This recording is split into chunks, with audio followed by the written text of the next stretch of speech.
नमस्कार, ये आकाशवाणी शिमला है। अब आप ज्ञान ठाकुर से प्रादेशिक समाचार सुनिए। मुख्यमंत्री सुखविंदर सिंह सुक्खू ने कहा है कि प्रदेश सरकार राज्य के विभिन्न हिस्सों, खासकर जनजातीय व दुर्गम क्षेत्रों में खाली पड़े पदों को भरने के लिए युक्तिकरण की नीति लाएगी। शिमला में चल रहे विधानसभा के बजट सत्र में आज प्रश्नकाल के दौरान एक सवाल के जवाब में दखल देते हुए मुख्यमंत्री ने ये बात कही।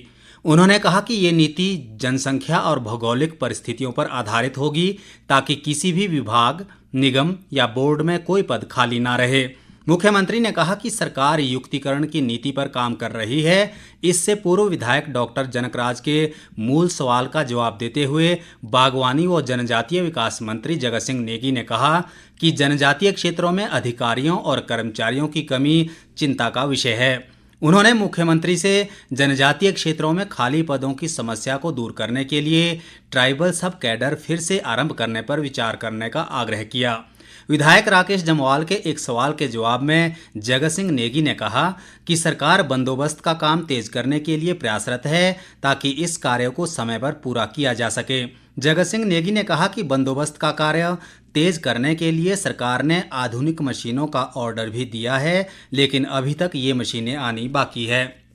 नेता प्रतिपक्ष जयराम ठाकुर ने कहा है कि प्रदेश सरकार ने कर्ज लेने के सारे रिकॉर्ड तोड़ दिए हैं। विधानसभा में आज राज्य के वर्ष 2025-26 के आम बजट पर चर्चा की शुरुआत करते हुए जयराम ठाकुर ने कहा कि प्रदेश सरकार महज 2 साल के शासनकाल में 27,000 करोड़ रुपए से अधिक का ऋण ले चुकी है, जबकि पूर्व भाजपा सरकार ने अपने 5 साल के कार्यकाल में केवल 28,744 करोड़ का ही ऋण लिया।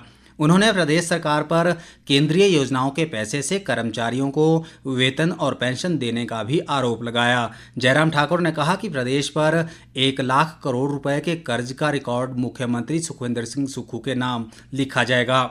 उन्होंने दावा किया कि जल्द ही प्रदेश 1 लाख करोड़ रुपए के कर्ज का आंकड़ा पार करने वाला है। नेता प्रतिपक्ष ने स्पष्ट किया कि उनकी सरकार ने कभी भी कर्ज लेने की सीमा का उल्लंघन नहीं किया, लेकिन सुक्खू सरकार ने 2 सालों में हर बार कर्ज लेने की सीमा को पार किया है। उन्होंने ये भी कहा कि पूर्व भाजपा सरकार ने जहां कर्जों को वापस करने के लिए ऋण लिया, वहीं मौजूदा सरकार अपने मित्रों को खुश करने के लिए ऋण ले रही है। नेता प्रतिपक्ष ने कहा कि मौजूदा बजट हिमाचल के इतिहास में सबसे कम ग्रोथ वाला बजट है।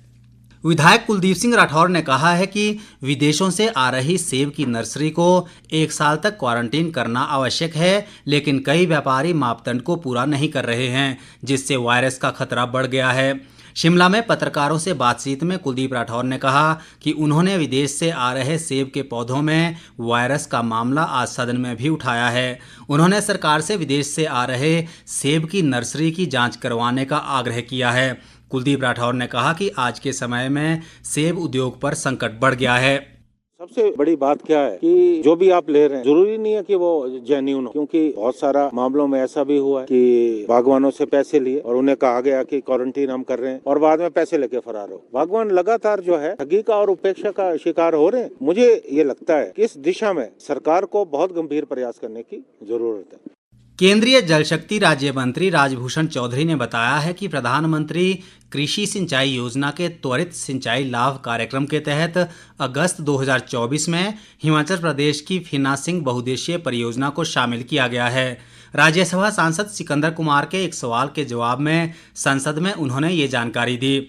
राजभूषण चौधरी ने बताया कि इस परियोजना में ब्यास नदी में चक्की खड्ड पर एक बांध परिकल्पित है, जिसे कलाम नाला के साथ 1 किलोमीटर से अधिक लंबाई के लिंक चैनल के माध्यम से जोड़ा जाएगा।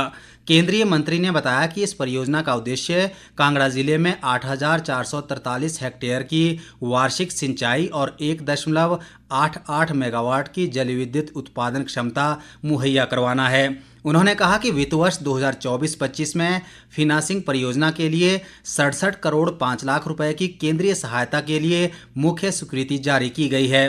राजभूषण चौधरी ने बताया कि हिमाचल प्रदेश सरकार द्वारा प्रदान की गई अनुसूची के अनुसार इस परियोजना को मार्च 2026 तक पूरा किया जाना है। इस बीच सांसद सिकंदर कुमार के एक अन्य सवाल के जवाब में केंद्रीय आयुष राज्य मंत्री प्रताप राव जाधव ने बताया कि भारत और इंडोनेशिया ने पारंपरिक चिकित्सा के क्षेत्र में समझौता ज्ञापन पर हस्ताक्षर किए हैं। इसी के साथ ये समाचार बुलेटिन समाप्त हुआ। हमारा अगला बुलेटिन आप सुन सकते हैं शाम 7:45 पर। नमस्कार।